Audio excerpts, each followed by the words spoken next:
The way I think about things is like basketball. I'm an athlete. So whenever I go into real life and let's say I perform, and let's say I don't like how I perform. Let's say I'm in a relationship, but I don't really like how that relationship happened. Let's say it's just something about what happened that I'm not really resonating with, that doesn't make me feel good. I don't go and blame the outside reality. I go inside myself and say, how can I change something within myself to get the reality that I wanted? Because clearly, if something in my life is not looking like the way I want it to be, then that means something that I'm thinking is causing this reality to show up this way. You see, we have to stop blaming other people. We have to stop blaming other things for why our life is the way that it is, when in reality, we are the one in control of our reality.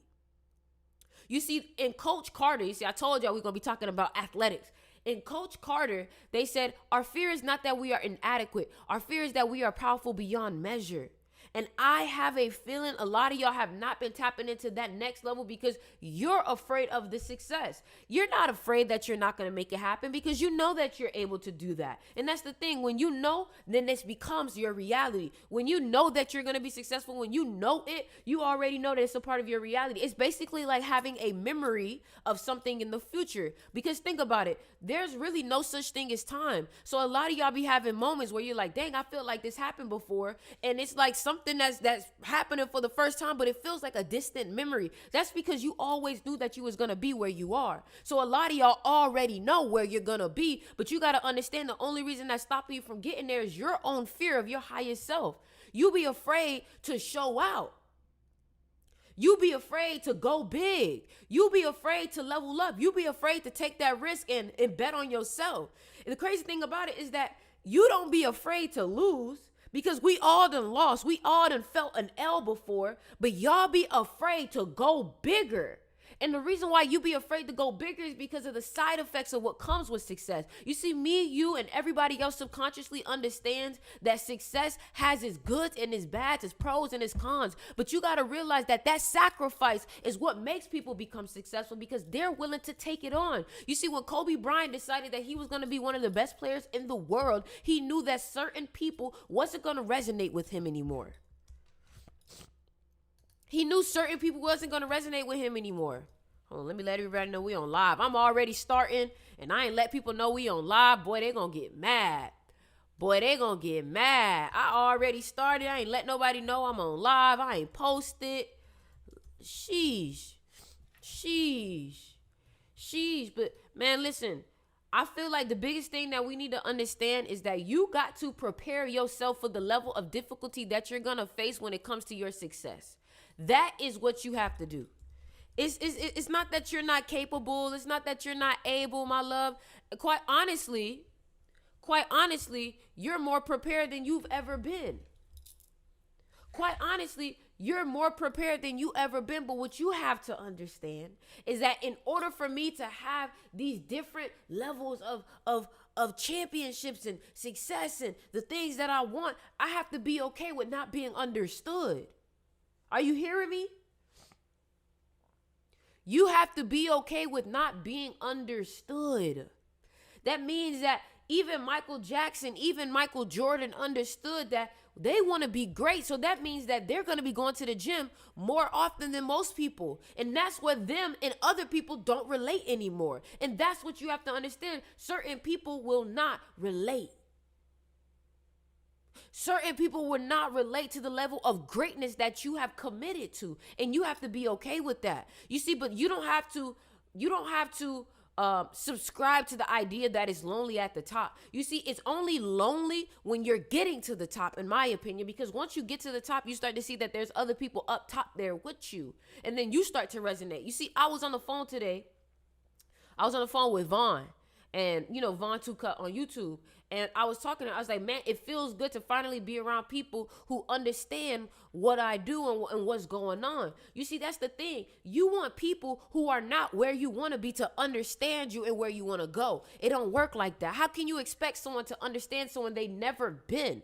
If you want someone to understand you, you got to find like-minded people. But the only way that you find like-minded people is by continuously practicing authenticity, by continuously practicing to be yourself wholeheartedly, unapologetically. You see, if you're not being yourself unapologetically, then what that means is that you're allowing fragments of you to be inaccurate, inauthentic. And then that's what causes you to end up being with people who don't really understand you, because you didn't start with being who you are from the beginning. You see, y'all have to realize that by you being you and not being liked by some people, it brings you closer to the people that do like you.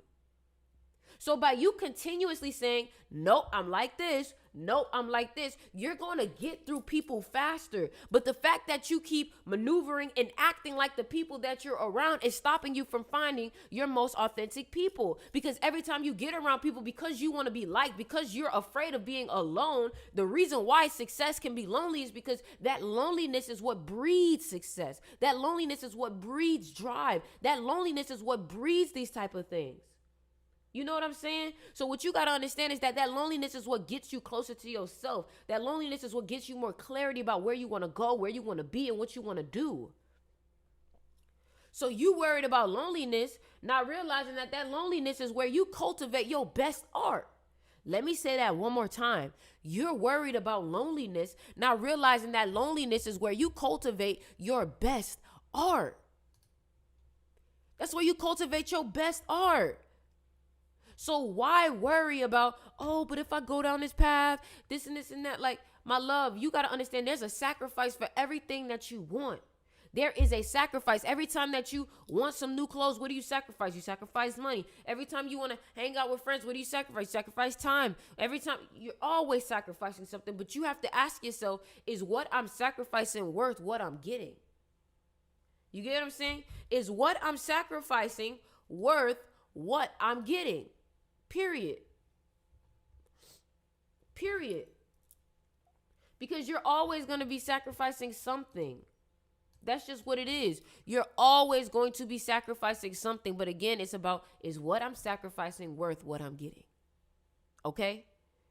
All right? And another thing too is you have to have a mentality that has such drive, such aggression. Because if you're always on the fence of, should I do it? Should I do it? I don't know. Should I do it? Should I do it? You're never going to get there. You see, let me tell you something. You have to start to stand on what you speak about. You got to stop changing your mind.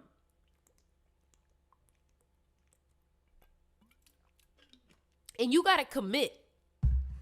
You really got to commit. Like my question to y'all is, and I want y'all to go ahead and comment.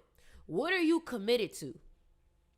Are you committed to getting your YouTube out there? Are you committed to making your beats? Are you committed to making your clothing? Are you committed to starting your business? What are y'all committed to? What is y'all goals? What is that one thing that you're like, this is what I'm doing.